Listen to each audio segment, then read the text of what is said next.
Why was everyone ignoring her at the briefing table? She sat 3 chairs from the end, the weight of her uniform pressing against her shoulders like it didn't quite belong. Men leaned forward, elbows scraping the wood, eyes fixed on the projector where a map burned blue and red. The air was heavy with static, with whispered jokes she wasn't invited into. A pen clicked. A throat cleared. Orders fell like stones. She didn't move, didn't argue, just watched. The commander's voice carried authority, each word carved from steel. We expect the enemy to push from the east ridge. Their artillery will pin us here. He tapped the map. We need countermeasures in place before dawn. Heads nodded, plans shuffled. But her eyes weren't on the map. They lingered on the men around it, their confidence, their rhythm, the certainty that her chair was invisible. She let them believe that, for now. Because there was something she hadn't told them, not yet. The base smelled of dust and hot oil, of generators humming just out of sight. Outside, the desert light cut everything in sharp angles. She walked past trucks lined like bones, past mechanics with grease-stained hands, past laughter that never broke into words meant for her. Her name was Captain Alina Vera, but here names meant little. She was the woman they counted out before the fight even began, too quiet, too reserved, too different. She carried herself with the stillness of someone who didn't need to prove anything in a room full of noise. But inside, the silence was louder. When she reached the hangar, she stopped. Rows of rifles leaned on racks, their barrels cleaned, their bolts oiled to a sheen. She touched one, not to inspect, not to claim ownership, but to remind herself of weight. Cold metal would grip. The thing that never judged, only answered. She thought of her father then, his voice on the old back porch, years before this war, when the only sounds were crickets and the slow hum of a night too wide for their small lives. You don't need to shout to be heard, Lena, but when you step forward, make sure it counts. Make sure they remember. She closed her eyes, exhaled. The hangar's silence felt like church. Night fell fast in this place. The desert held secrets in its wind, carrying sand across tents and wire fences, over boots and cigarette smoke. Soldiers gathered in clumps, cards and laughter masking the tremor of what was coming. She didn't join them, not because she disliked them, but because distance had become her shield. She sat at the edge of her cot, boots unlaced, fingers tracing the seam of her sleeve. Her thoughts didn't drift to strategy or maps. They drifted to faces she hadn't seen in years. A little boy with hair too long for regulations. A photograph folded so many times its edges blurred. Her son. No one here knew about him. They didn't ask. She didn't offer. Some stories weren't for briefing rooms. Some were buried deep, because carrying them into battle was a kind of armor, if fragile, if unseen. The war had already taken enough. She wouldn't let it take his memory, too. Still, when she closed her eyes, she could hear him. "When will you come home, Mama?" And the silence after, the one she never had the courage to fill with truth. Dawn came sharp, the kind of dawn that burned the sky orange before settling into gray. Trucks growled. Boots hit gravel. The camp shifted from sleep to survival in a rhythm everyone knew. At the edge of the staging area, soldiers tightened straps, checked weapons, laughed too loudly. She stood apart, helmet under her arm, waiting for orders that never seemed to come directly to her. "Captain Vera," a voice cut through. She turned. It was Sergeant Cade, his face weathered by too many years in the sand. He was one of the few who didn't mock, didn't dismiss. He didn't smile often, but when he spoke, there was weight. "You're on overwatch today, East Ridge. Command wants eyes up there before the push." She nodded, simple, expected, but her chest tightened, because overwatch meant more than watching. It meant the moment no one else could handle, the moment when silence had to break. She slung her rifle over her shoulder, felt the strap dig into her collarbone. Cade's eyes lingered a second longer. "Careful up there. Wind's not on our side today." She almost smiled, almost. Instead, she gave a small nod. "It never is." The climb to the ridge was brutal. Dust filled her lungs, each step crunching against loose stone. She moved slow, deliberate, like a shadow crawling against the earth. The sun had no mercy here, neither did the silence. At the top, she lay flat, chest pressed against the rock. Her rifle slid into position, scope glinting for a moment before she angled it down.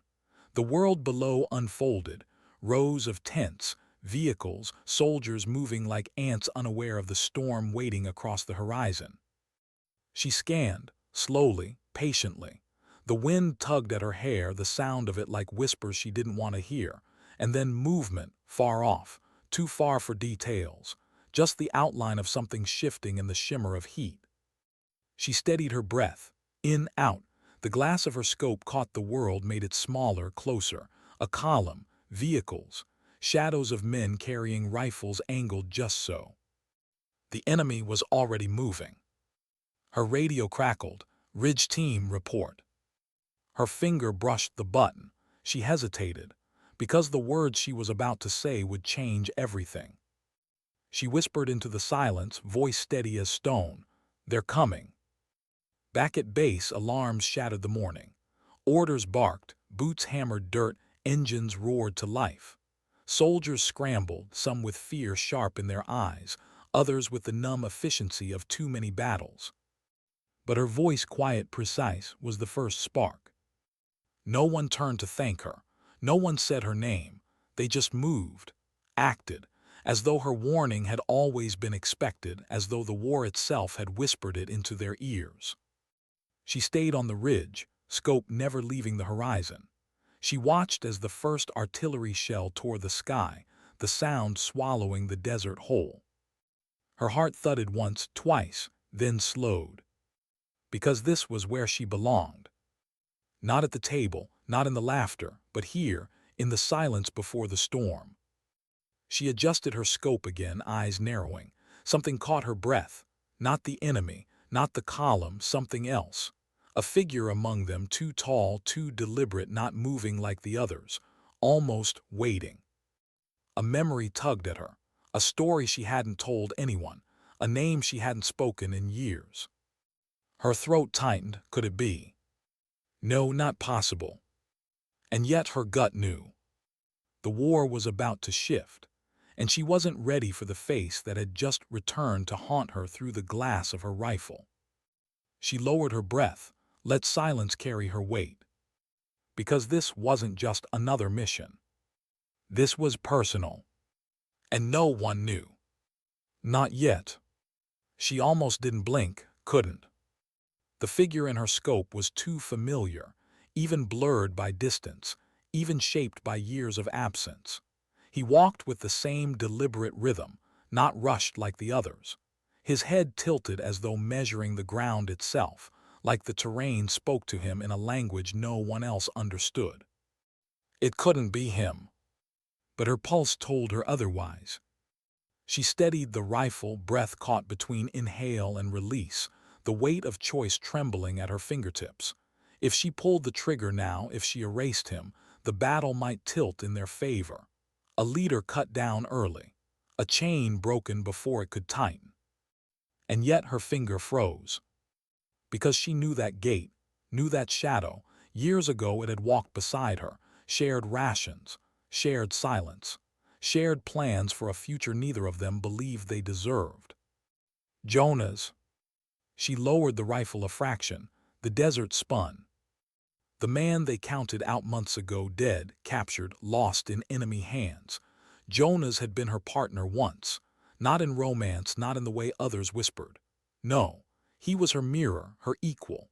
And when he vanished, she buried that part of herself so deep she thought it had rotted away. But here he was, alive on the other side. Her radio crackled again. Ridge status. She swallowed, words stuck. Her throat burned with the truth she couldn't say. Movement confirmed, column advancing. That was all. Nothing more. Not yet. Below, chaos was building. The base shook as artillery pounded the far edge. Men scrambled into trenches, shouting orders drowned in the thunder of war.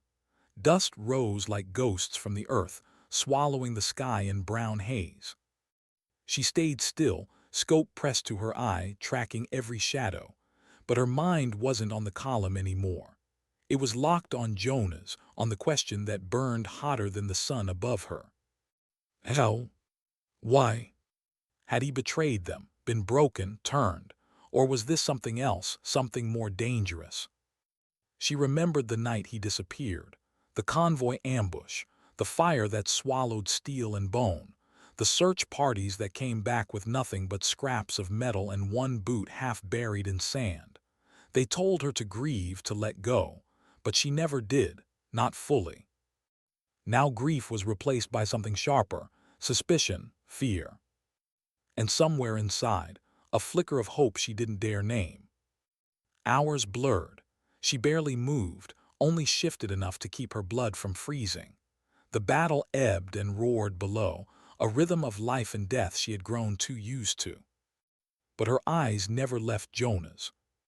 He didn't fight like the rest, didn't bark orders the way commanders did. He moved like a ghost threading through their ranks, pointing, guiding, shaping the chaos with invisible hands. And the men around him followed, without question. It made no sense. Unless he wasn't captured, unless he wasn't broken, unless he had chosen this. The thought carved into her ribs. She wanted to reject it, spit it out. But the silence between gunfire told her otherwise. People didn't move like that under chains. They moved like that under conviction. Her conviction faltered. By dusk, the ridge was cold. Wind bit at her cheeks, carrying grit that stung her eyes. Her lips cracked from the dry air, but she ignored it. She couldn't afford distraction. Through the haze of dust, the enemy pulled back, regrouping. The sky burned crimson behind them, silhouettes sharp against the dying light, and Jonah's still there, still moving, still leading. Her radio hissed, "Vera, report." She pressed the button, fingers trembling. They're retreating east, minimal casualties here, preparing for secondary strike. Her voice didn't betray her, but her chest did, every beat louder, angrier, as if demanding she say his name. But she couldn't. Because what would they do if they knew? Dismiss her, distrust her, strip her command and silence her with suspicion.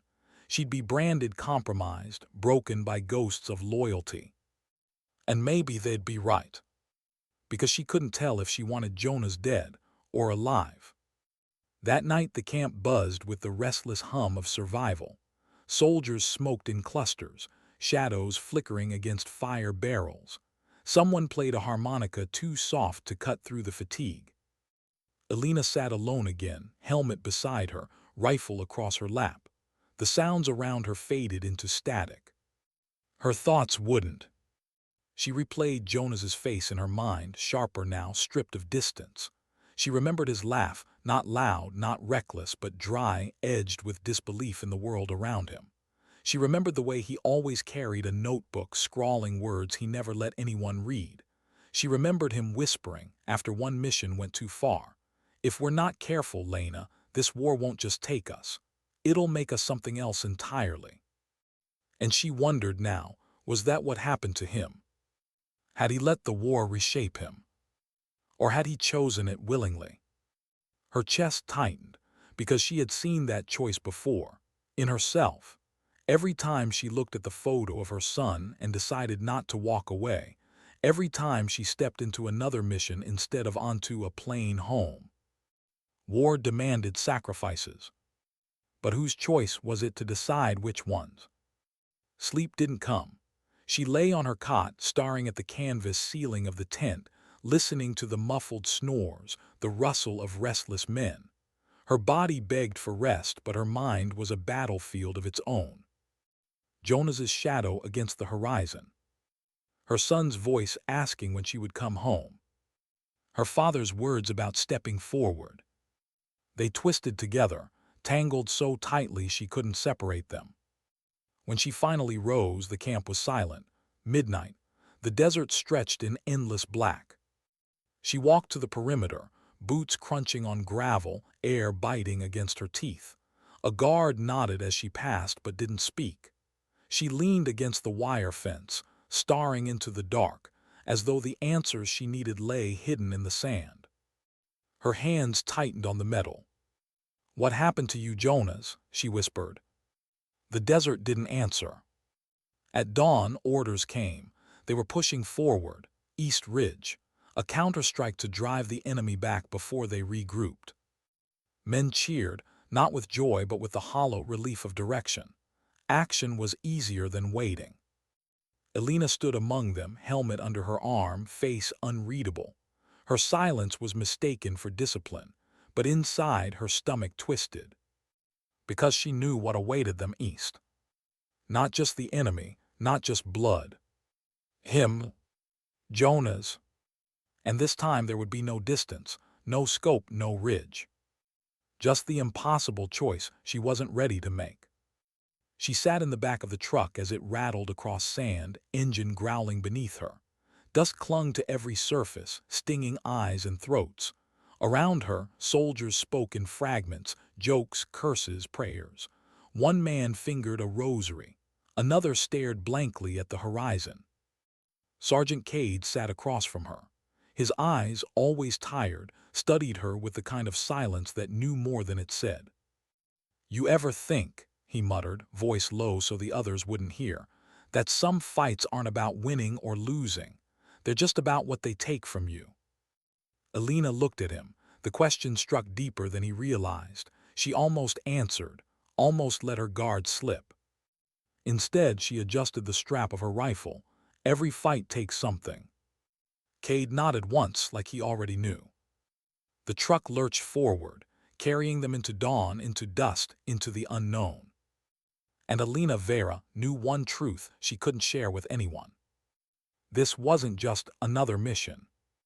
It was the moment her past would step out of the shadows, and she'd have to decide what part of herself she was willing to sacrifice to face it. The war outside was brutal, but the war inside her, that one was only beginning. The trucks rolled to a stop before dawn broke fully. The desert stretched endless, a pale gray sheet under the sky. The men filed out quietly, boots sinking into loose earth, weapons checked and rechecked with nervous hands. Engines cut, leaving only the sound of wind brushing across the open plain. Elena stepped down last. Her boots crunched softly, her body moving with the stillness of someone already inside the mission. She scanned the horizon, nothing but broken ridges and shadows that shifted with the light. The air carried a metallic taste, the kind that warned of fire yet to come. Orders moved through the ranks in low voices. Units split. Some took the ridgeline. Others dug into shallow cover, waiting for the signal. She moved with her team toward the rise where their overwatch would anchor the push. No one questioned her. Not here. Not now. War erased doubt when survival depended on every pair of eyes, every rifle aimed in the right direction. Still, she felt the weight of being watched, judged not by her men but by the silence she carried inside her. Because she wasn't just hunting the enemy. She was hunting him. Jonas. And she didn't know yet if she wanted to kill him or save him. The sun cracked the horizon, spilling gold across the desert floor. With it came sound, the low thrum of engines far off echoing against stone. Dust plumes rose, faint but growing. The enemy was on the move. Elena slid onto her stomach, rifle pressed against her shoulder, scope catching the morning light. Her heartbeat steadied, slow, practiced. She swept the glass across the distance. Vehicles, men, patterns of movement she recognized too well. And then him. Jonas walked ahead of the column, not hiding, not cowering. His steps set the pace, his gestures shaping direction. He didn't need to shout, men followed anyway. Her throat tightened. She forced herself to breathe. She should have marked him, called him in. Should have whispered into the radio, target acquired. But the words stayed trapped behind her teeth. The commander's voice came through instead. "All units hold. Wait for my mark." Elena's scope lingered on Jonas. His face, sharper now in the clean morning light, showed no hesitation. He didn't look like a man forced into chains. He looked like a man who had chosen his path. Her chest ached at the thought. Because if Jonas had chosen this, if he had walked willingly into the enemy's ranks, then every memory of him, every quiet moment they had shared, was a lie. The first shot of artillery ripped the silence apart. It screamed overhead before crashing into the earth beyond the column. Fire bloomed, dust swallowing men and metal alike. The desert erupted. Bullets cracked, engines roared, voices shouted in languages colliding across the battlefield. Alina didn't flinch. Her rifle barked once, then again, men dropping in her scope. She shifted with the wind, patient, deliberate, breathing in rhythm with the recoil. Around her, her team answered with fire, their voices tense but steady. Yet even as she fought, her eyes kept sliding back to Jonas. He moved through chaos like he belonged in it, hand lifting to signal, body low but unafraid. Once he glanced toward the ridgeline, toward her. She froze. For a heartbeat, she swore their eyes met through the storm. And something in his face shifted, not recognition, not shock, something quieter. Regret. The battle dragged into hours. Waves of dust and smoke blurred shapes into shadows. Alina fired until her shoulder ached, until the barrel of her rifle burned with heat. Men shouted, some fell silent forever. The air carried iron and sand, bitter against her tongue. Through it all, Jonas stayed alive. Not luck, skill. Every move calculated, every dodge rehearsed by years of the same training she had endured. He was her equal still. And that terrified her. By midday, the push slowed. The enemy faltered, pulling back to regroup, leaving bodies and burning steel behind. Command's voice crackled through the radio. Hold positions. Do not pursue. Hold. Alina's team exhaled as one, exhaustion replacing adrenaline. Some laughed too loud, too brittle. Others sank into silence, staring at the ground as if it might swallow them next. She didn't laugh, didn't speak. She stayed prone, scope trained on the retreat, waiting for Jonas to vanish from view. But he didn't. He lingered, half-turned toward the ridgeline, as though waiting for something or someone. Her breath caught. And then just before he disappeared into the haze, his hand lifted. Not in command, not in signal, a gesture small, almost imperceptible. 2 fingers pressed to his temple. A salute. Not to his men. To her. That night the camp was heavier than usual. Victory tasted hollow when the ground still smelled of blood. Men cleaned weapons with mechanical hands, eyes dull from images they'd never erase. Alina sat apart again, cloth working over her rifle. She didn't rush. Every motion precise, quiet, as though silence could clean her thoughts as well. But silence couldn't erase what she'd seen. Jonas alive, Jonas leading, Jonas saluting her through smoke and distance. She gripped the barrel tight, knuckles white. What did it mean? Was it mockery, a taunt from a man who had betrayed everything they'd once fought for? Or was it something else, something only she could understand? Her stomach twisted, because she remembered the last time he had saluted her. The convoy, hours before the ambush that took him. He tapped his helmet, smirked with that dry humor of his. If this is the last ride, Captain, I'll see you on the other side. She hadn't laughed then, she hadn't laughed since. Now his ghost had returned. Only this time it wasn't a ghost at all. It was Jonas, alive. And maybe still reaching for her. Sleep refused her again, memories tangled with questions. She saw her son's face, the one she hadn't touched in years. Heard Jonas's voice, words layered with regret she couldn't decipher. Felt her father's hand on her shoulder, steady as stone, telling her to make each step count. But what counted now? Killing him? Or saving him? The choice pulsed like a wound she couldn't close. By dawn her decision hadn't come, only more silence. Until command called her name.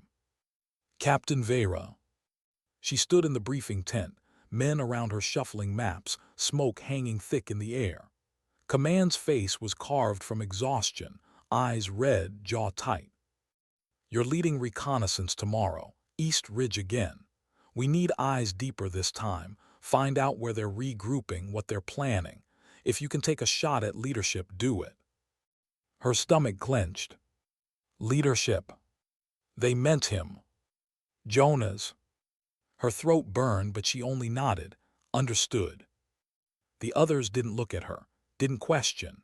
They just moved on, already discussing supplies and routes.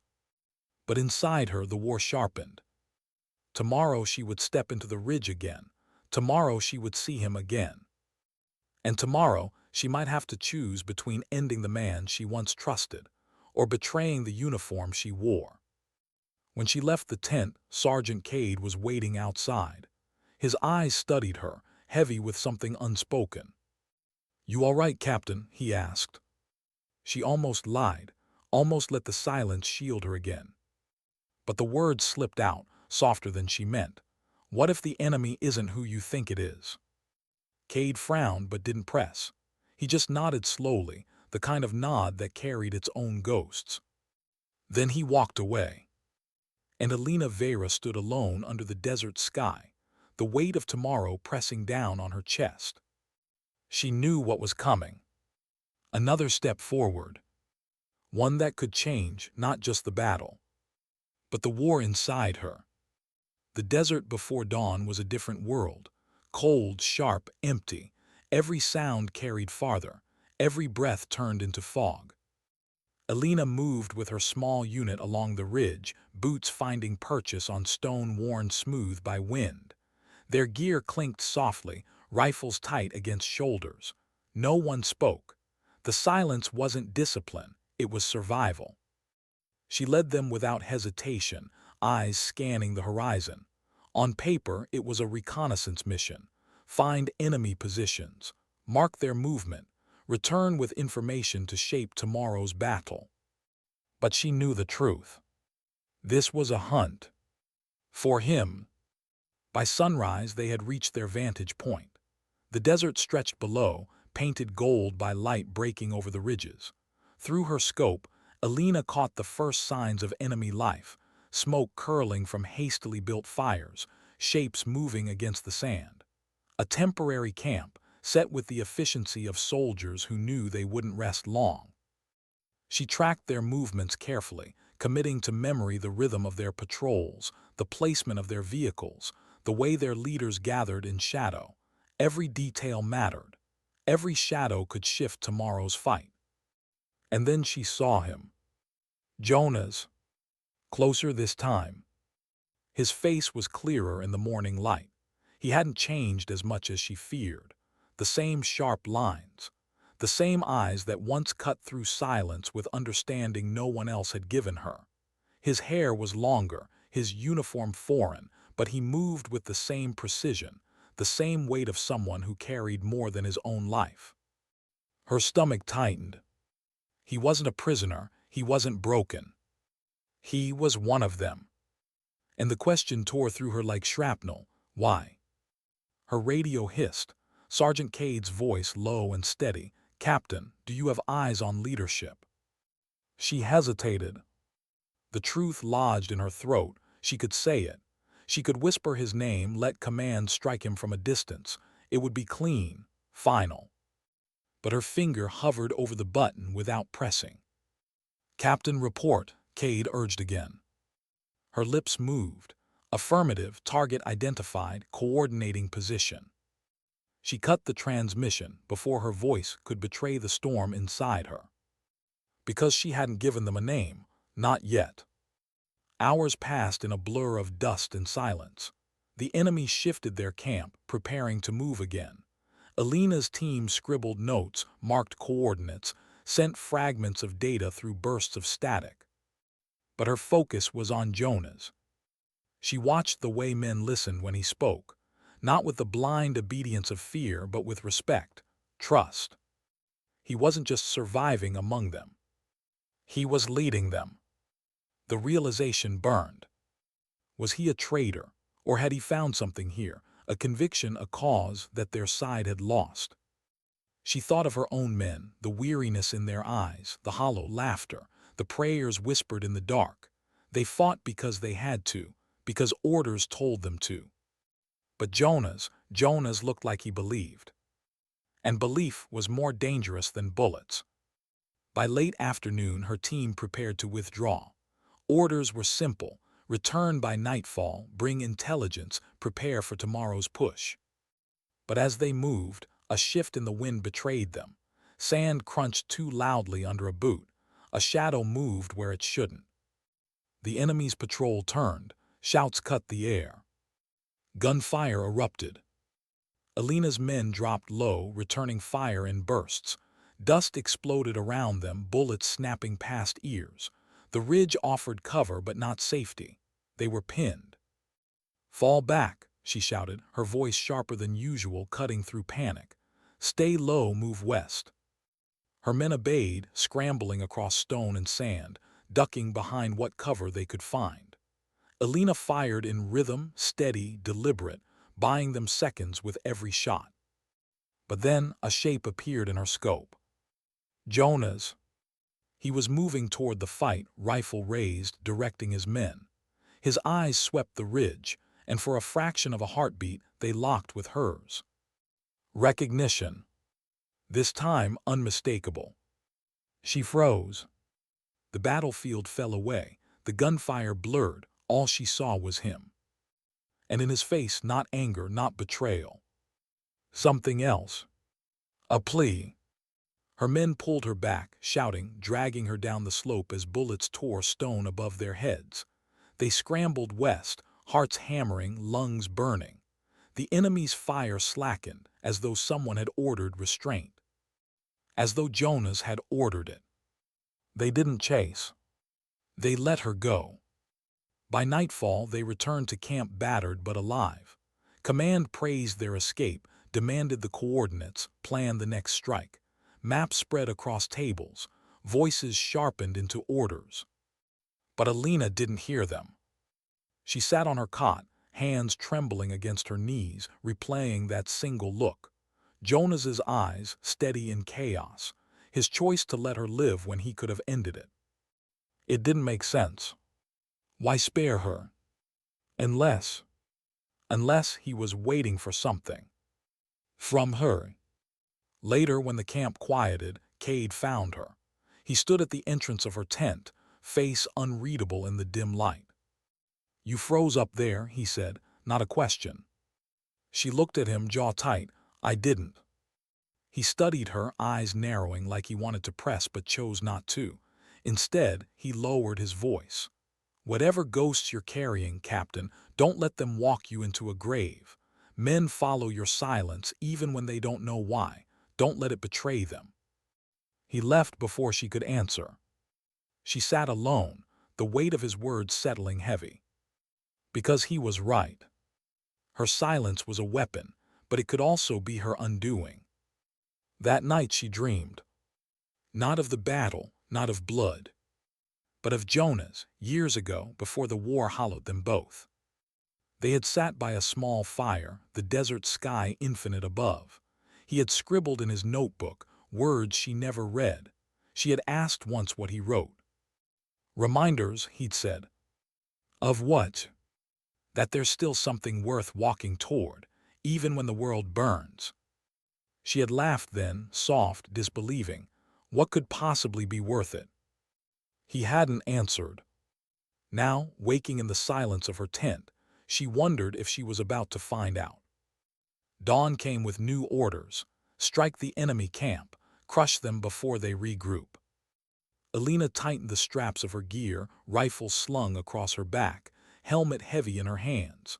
Her men prepared around her, their movements automatic, their faces etched with exhaustion and resolve. She stood taller, silent as always, but inside her chest was a storm. Because she knew what awaited her on the battlefield. Not just the enemy. Not just death. Him. Jonas. And this time, she wouldn't be looking at him through a scope. This time, it would be face to face. The desert burned with sound. Engines roared. Artillery cracked. Boots thundered across the hard-packed sand as soldiers poured into the valley, weapons raised, eyes sharp. The sun was barely past the horizon, but the air already shimmered with heat. Alina led the vanguard. Silent, steady, her presence a blade cutting through the noise. Her men moved in her rhythm, measured, deliberate, disciplined. The quiet ghost who spoke with her aim more than her words. But inside her chest, the storm screamed. The ridge loomed before them, the enemy camp bristling with life. Tents half-collapsed, armored vehicles grinding into position, men sprinting to defensive lines. Dust rose in violent clouds, swallowing the horizon. Command had given clear orders. Strike fast, hit hard, leave nothing standing. But Alina's eyes searched for only one thing. Him. Gunfire erupted. Her squad dropped to cover, returning fire in tight bursts. Grenades arced, exploding in plumes of sand and shrapnel. Vehicles spat machine gun fire, chewing stone to dust. The valley became a storm of chaos, metal and flesh colliding under the relentless desert sun.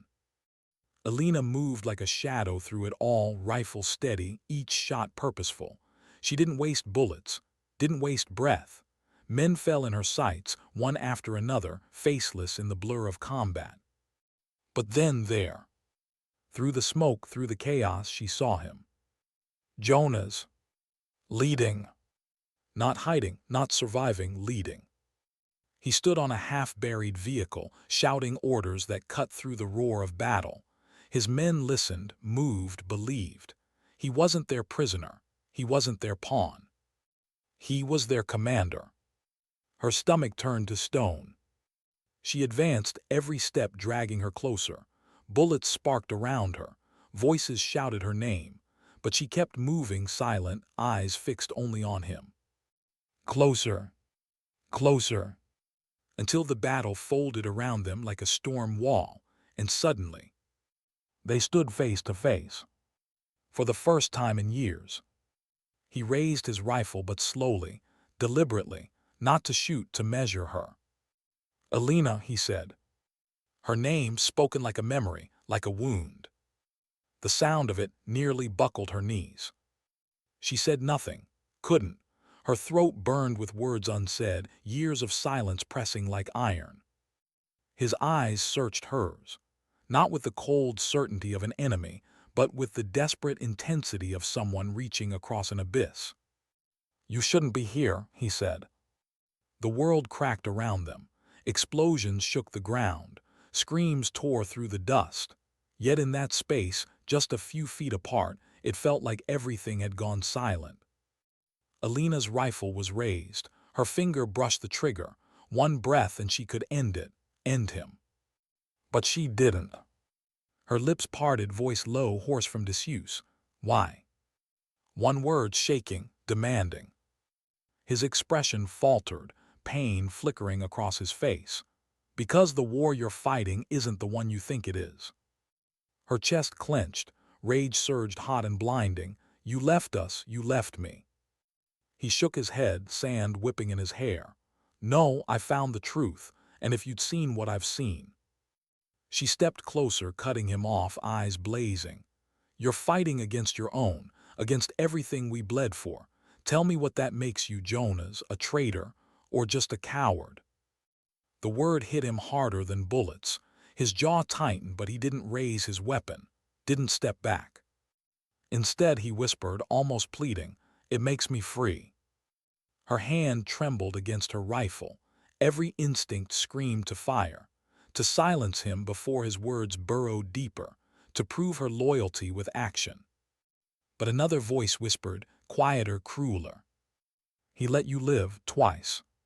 Why? The moment shattered. Enemy soldiers surged toward Jonas, shouting warnings. Her men shouted her name from behind. The space between them collapsed in violence. Bullets tore the sand at her feet. Jonas spun, shouting orders, vanishing back into the storm. And just like that, he was gone again. Alina's squad pulled her back into the fight, covering her as they pushed forward. She moved like a machine, firing, advancing, retreating, every step automatic. But her mind stayed locked on that moment. His voice, his words, it makes me free. Hours later, the valley lay scarred and broken. Smoke rose from smoldering wreckage. The enemy had scattered, retreating into the endless desert. Victory, command would call it. A step forward, a strike landed.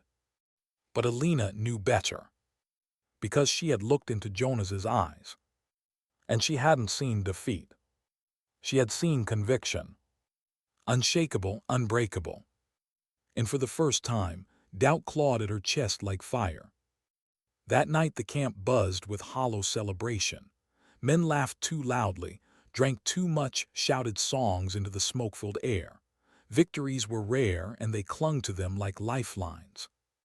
But Alina sat alone, away from the noise, cleaning her rifle in silence. Her hands moved with practiced precision, but her mind wasn't on the weapon. It was on his voice, on his plea, on the way he hadn't tried to kill her, on the way she hadn't tried to kill him. Her silence, once her shield, now felt like a cage. Because for the first time, she didn't know which war she was truly fighting. Long after midnight, Cade approached. He sat across from her, arms resting on his knees, eyes watching her carefully. "You saw him today," he said, not a question. She didn't answer. Cade's jaw tightened. Command thinks he's dangerous, more dangerous than any of them. Men follow him, they believe him. They think he's more than a soldier, they think he's a sign. Alina's hand stilled. Cade's voice lowered, hard as stone. "If you get the chance again, don't hesitate. Do you understand me, Captain?" Her throat closed. She nodded once, but inside something broke. Because she knew the next time she saw Jonas, it wouldn't be through a scope. It would be up close. And the silence between them would demand more than bullets. It would demand truth. The desert night was cruel. Stars burned sharp and distant above the endless sand, but their beauty meant nothing to the soldiers huddled in restless sleep. The wind carried grit into their tents, into their mouths, into their dreams. Even victory couldn't soften it. Alina lay awake, eyes open to the darkness. Sleep had abandoned her long ago. Every time she closed her eyes, she heard his voice, Jonas, the way he had said her name, the way he had stood in the middle of chaos as if the storm itself bent to him. She should have killed him, but she hadn't. Morning came without mercy. Command called her in. The briefing tent smelled of coffee gone stale, paper maps smudged with fingerprints, and sweat from too many men packed too tightly together. Cade was there. So were three officers she didn't recognize. Their eyes were sharp, watching her like she was both weapon and liability. They spoke of Jonas, how his unit had split from the main enemy force, how they moved with impossible discipline, striking fast, vanishing faster, how rumors followed him like smoke, rumors that he wasn't just fighting but building something. "A myth," one officer sneered. "That's what he wants to be." "Men die for myths," Cade replied coldly. "We need him alive." The word hung heavy, alive. Alina's stomach turned. 2 days later, the order came. Her unit was to infiltrate a canyon stronghold where Jonas's splinter force was gathering. Not destroy, not scatter, capture. Alive. The word burned hotter each time she heard it. They moved at night, moonlight casting jagged shadows across the canyon walls. The air was cool, but sweat clung to their backs as they crept forward, every bootstep a careful whisper on stone. Alina led, as always. Her silence made her ghost-like, and the men trusted her instincts more than maps or orders. She could feel when the air shifted, when the enemy was near. And tonight she felt it strongest of all. The firefight was brief but vicious. Shadows erupted from the rocks, muzzle flashes tearing the night open. Her squad fought hard, tight, precise. She moved between them like a thread stitching chaos into survival. Then movement off to the side, quick, deliberate. Her rifle tracked instinctively. Jonas. Again. He was pulling back, directing men, holding the line. But this time, his gaze found hers across the canyon, and instead of disappearing, he held her eyes. Long enough for his men to falter, long enough for hers to close the gap. Grenades boomed, shouts filled the canyon, smoke and fire rose. When it cleared, Jonas was on his knees, hands bound, blood trickling down his temple. Captured. Alive. They dragged him back to camp like a prize animal. Soldiers whispered, staring, some with awe, others with hate. A traitor in chains, a ghost in the flesh. Alina followed at a distance, heart pounding with something she refused to name. She had wanted him caught, she had wanted him gone, she had wanted him dead. So why did her chest feel hollow now that he was theirs? The interrogation room was nothing more than a tent reinforced with steel poles, a single chair bolted to the ground. A bare bulb swung overhead, buzzing faintly, casting harsh shadows. Jonas sat bound, his face calm despite the bruise blooming across his jaw. His eyes were steady, unbroken. Cade stood behind Alina as she entered. His voice was low, deliberate. "You'll talk to him." Her stomach tightened. "Why me?" she asked, her first words to Cade in days. "Because he knows you," Cade replied. "And if there's anything left of him that isn't poison, it's tied to you." Alina wanted to argue, to refuse, but the truth was heavy, undeniable. Jonas had spoken her name like no one else's mattered. She stepped inside, the flap closed behind her. They were alone. For a long moment, neither spoke. The silence was thick, pressing, alive with all the words that hadn't been said in years. Finally, Jonas smiled, not mocking, not cruel, but tired, sad. "You came," he said softly. Her throat tightened. "I didn't have a choice." He tilted his head. "You always have a choice, Alina. That's what they don't want you to remember." Her fists clenched. "You killed our men, you abandoned your oath." His voice stayed calm, measured. "No, I walked away from their lies, and I've been waiting for you to see them too." Her breath caught. Anger and confusion warred inside her chest. She wanted to scream at him. She wanted to strike him. She wanted to demand answers. Instead, she whispered, "Why me?" Jonas leaned forward as far as his restraints allowed. His eyes locked on hers, unflinching. "Because you know silence better than anyone, and silence is where the truth lives." The words hit her harder than bullets. She stepped back, heart racing. He was manipulating her. He had to be. But the seed was planted whether she wanted it or not. Before she could speak again, Cade entered. His presence shattered the fragile air between them. "Enough for tonight," Cade barked, grabbing her arm, pulling her out. Jonas's voice followed, low but piercing. "They're using you, Alina, just like they used me." Her chest burned. She didn't look back. That night she sat alone again, staring at the desert sky. The stars seemed colder now, like eyes watching without mercy. Jonas's words echoed in her skull, relentless. "Silence is where the truth lives." She wanted to hate him. She wanted to forget him. But the worst part, the part she couldn't bear to admit, was that some part of her believed him. And belief was more dangerous than any bullet. The next morning, command pressed harder. They wanted names, routes, supply lines. Jonas gave nothing. He endured their shouting, their threats, their fists. Still, he said nothing useful. But when Alina entered the tent, his eyes lit as though she alone mattered. And that terrified her more than anything. Because she wasn't sure she could keep pretending, she didn't feel the pull of it too. The war outside raged on. Orders kept coming. Missions kept stacking. But for Alina, everything narrowed to that tent, to those eyes, to the silence thick enough to drown in. And she knew, sooner or later, she would have to choose. not between victory or defeat, but between the war she fought for them and the truth he begged her to see. The order came at dawn.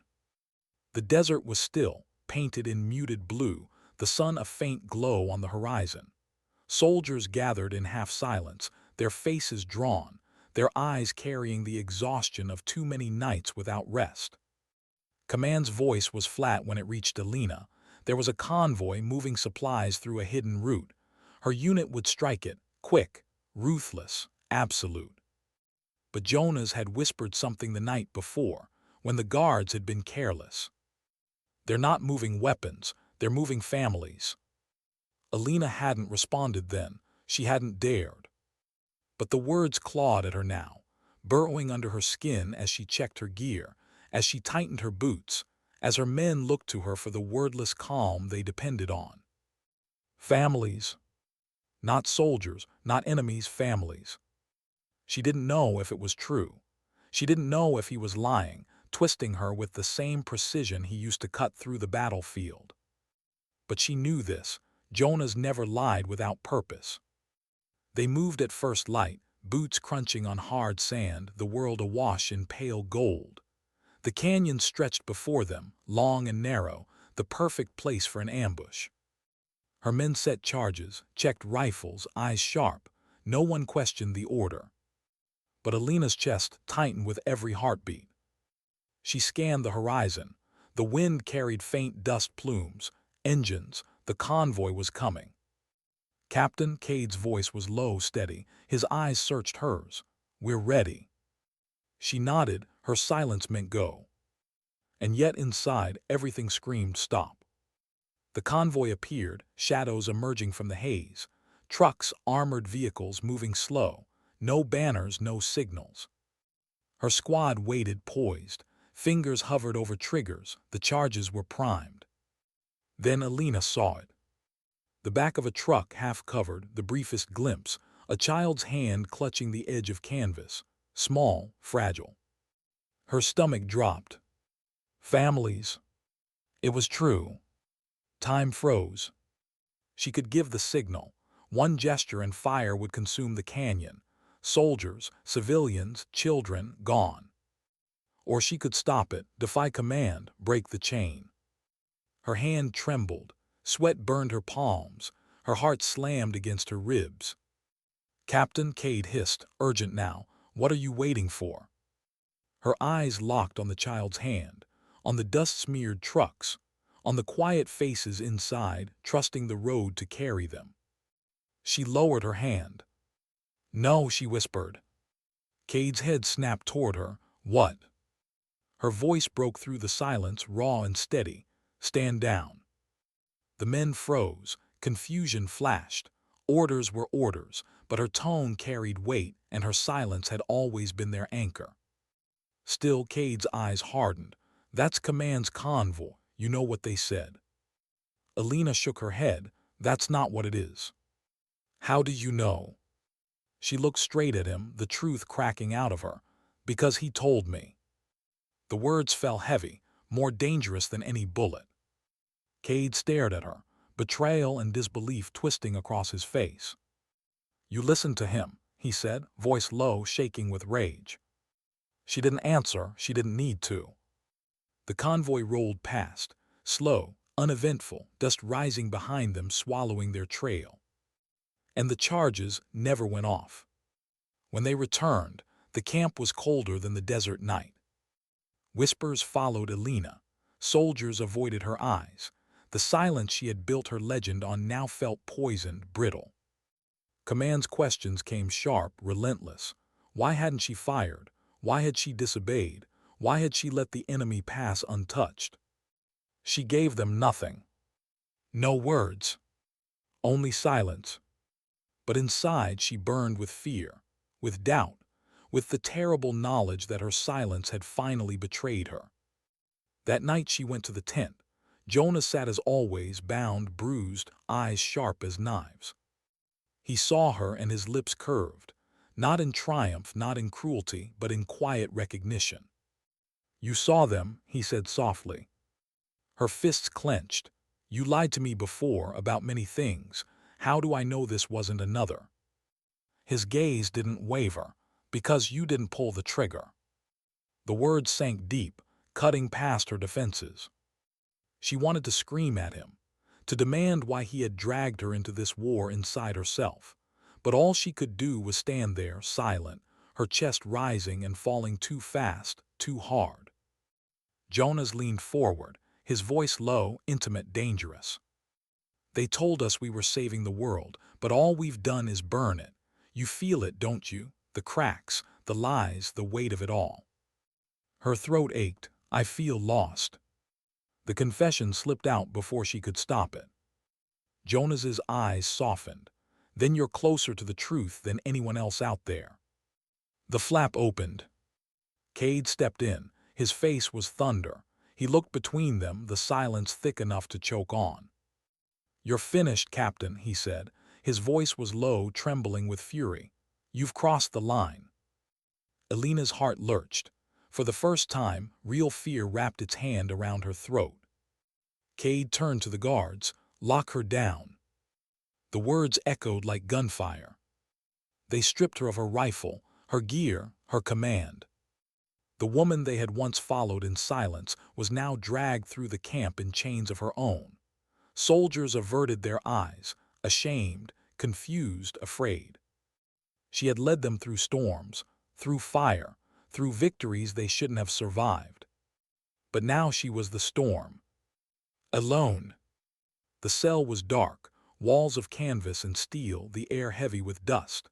She sat on the floor, knees drawn tight, her hands bound. Her silence, once her strength, now felt like a grave. And yet, in the stillness she heard it. Not the wind, not the camp. His voice, soft, carried by memory. You always have a choice, Elena. And she realized she had made one. She had chosen mercy, chosen doubt, chosen to listen. For the first time in her life, her silence hadn't been obedience. It had been defiance. And that terrified her more than anything. Outside, the war raged on. Orders were given, battles prepared, soldiers armed. But inside that cell, another war burned brighter. The war between silence and truth. And Elena knew, whatever came next, she couldn't go back to who she was. The order came at dusk. The sky was blood orange, the desert stretching endless beneath the dying sun. Soldiers gathered in grim silence, their shadows long across the sand. Word had spread through the camp. Captain Elena would be given one last chance. A rifle, a prisoner, a choice. Cade stood at the center, his face carved in stone. The officers flanked him, watching with cold eyes. Between them, bound and bruised, knelt Jonas. Dust clung to his hair, blood streaked his jaw, but his gaze was steady. Unbroken. He looked at her as if no one else existed. Elena's boots sank into the sand as she walked forward. Her wrists were still raw from the cell, but they had given her the rifle back. Not as trust, never that, but as the instrument of their judgment. The crowd murmured. Soldiers who had once followed her without question now whispered in doubt. Some wanted her redemption, others wanted her blood. But the only eyes she felt were his. Jonas, the man she had once loved, the man she had nearly killed, the man who had shattered her silence with truth she still didn't know if she believed. Cade's voice cut through the air. This traitor dies tonight, by your hand, Captain, or you die with him. The words fell like iron, no room for mercy, no room for hesitation. Elena raised the rifle. The weight was familiar, heavy, alive. The crowd held its breath. The desert seemed to still. Even the wind stopped to watch. Her finger brushed the trigger. But her eyes stayed locked on Jonas. And Jonas smiled. Not in mockery, not in victory, but in quiet acceptance. You know the truth now, he said softly, only she could hear. Whatever you do, it's yours. Her chest tightened, her silence roared. For years, silence had been her shield, her discipline, her weapon. She had spoken through action, through bullets, through obedience. But now, silence was the question. Would it be obedience or defiance? Her heart pounded. Her throat ached with words she had never dared to say. The world waited, and Alina chose. She lowered the rifle. Gasps broke the air, shouts erupted, Cade's face twisted with fury. But Alina's voice, raw and trembling, finally shattered the silence. No! The single word hit harder than any shot. She stepped closer, eyes blazing, her voice growing stronger. I won't kill him, not for you, not for lies, not for a war that devours its own. The crowd shifted, uneasy. Soldiers looked at one another, torn between fear and recognition. Cade stormed forward, spitting rage. You've lost your mind, Alina. He's poisoned you. He's nothing but a... Enough. Her voice cut through him like a blade, clear, unyielding. For the first time, she wasn't silent. For the first time, she owned her voice. Cade drew his pistol, leveling it at her head. Then you'll die with him. The world narrowed to a single heartbeat. But Jonas moved. Even bound, even broken, he lunged, shoving Cade off balance. The pistol fired wide, the shot cracking into the desert night. Chaos erupted. Soldiers shouted, guns raised, uncertainty tearing through the ranks. Alina spun, grabbing the rifle with steady hands. Not to kill Jonas, not to kill Cade, but to fire a single shot into the sky. The sound thundered, a pause fell. Every soldier froze, caught in the echo. Alina lowered the rifle, her eyes sweeping across them. No more, she said, her voice shook but carried. We've bled enough, we've buried enough. If you can't see it now, you never will. Her men, the ones who had marched with her through storms, who had followed her silence into hell, stared at her. Some with doubt, some with fear, but some with something else. Recognition. Cade lunged again, but this time, soldiers moved between him and Alina. Not many, just enough. Stand down, one muttered, voice tight. Cade's eyes flared with rage. She's betraying everything. Another soldier's voice rose, steady. Or maybe she's the only one left who hasn't. The camp teetered on the edge of fracture. And Alina knew the choice was no longer just hers. It was theirs. Night swallowed the desert. The camp split. Some followed Cade, dragging their loyalty behind clenched jaws. Others stayed, silent, uncertain, their eyes still on Alina. By dawn, she and Jonas were gone. Not fugitives, not victors, just two ghosts walking into the wasteland, leaving war behind them. They walked for hours without speaking. The desert stretched endless, heat rising, wind biting. Jonas stumbled but kept moving, bound wrists raw, blood drying on his skin. Finally, Alina broke the silence. You knew this would happen. Jonas shook his head weakly. No, I only knew you'd find yourself. Her throat ached, and if you're wrong. He glanced at her, eyes tired but alight with something she hadn't seen in anyone else for years. Then at least you'll finally be free. The horizon shimmered ahead. War still raged behind them. The future was uncertain, the desert unforgiving. But for the first time, Alina's silence wasn't a burden. It was a choice. A space she could fill with something new. Something hers. The narrator's voice would linger here, softer now, carrying the weight of her journey. Sometimes the strongest voice isn't the one that shouts the loudest. Sometimes dignity doesn't speak. It simply acts. And in a world of endless wars, one woman's silence became louder than all the guns.